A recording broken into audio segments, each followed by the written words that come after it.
J'ai une question. Je vous jure, franchement, Sarah Frézou, c'était l'une de mes premières rêves. Est-ce que je suis arrivée comme un tank sur ma vie, sur la tête de ma mère, je vais l'écrire dans mon livre. Mais vraiment, la deuxième rêve que j'ai de Sarah Frézou, c'est le nombre de mariages qu'elle a fait, autant que j'ai changé de culotte dans la semaine. La propreté. Genre vraiment, tout le monde dit, ouais, putain, et tout, encore, la vie de ma mère, les gars, j'étais pas étonnée. En fait, je ne suis pas étonnée. Pourquoi? Premièrement, le mec, il me semble qu'il est plus jeune, d'accord? Déjà, c'est un fou. Oh, déjà, c'est un fou. Déjà, c'est un vrai fou. Et en plus, Sarah Marin, je t'en supplie, t'es pas concentré.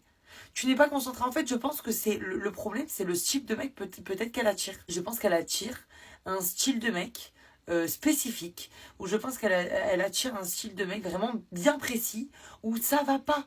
Ça fait 10 ans que ça dure. Sarah, les blagues les plus courtes sont les meilleures. La blague est tellement longue. En fait, je vous dis la vérité, je veux trop qu'un jour elle se trouve un mari.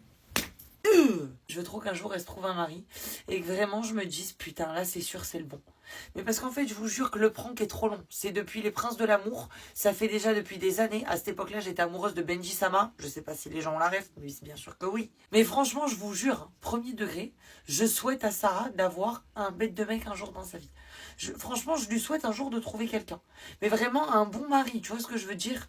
Pas un... Je suis à deux doigts dans son dos de la mettre dans 4 mariages pour une lune de miel. Ou sinon, de faire comme Giuseppe avec sa mère. Je sais pas, on peut essayer de faire des présentations via la télé. Non frère, c'est pas possible. Sarah, le prank est long.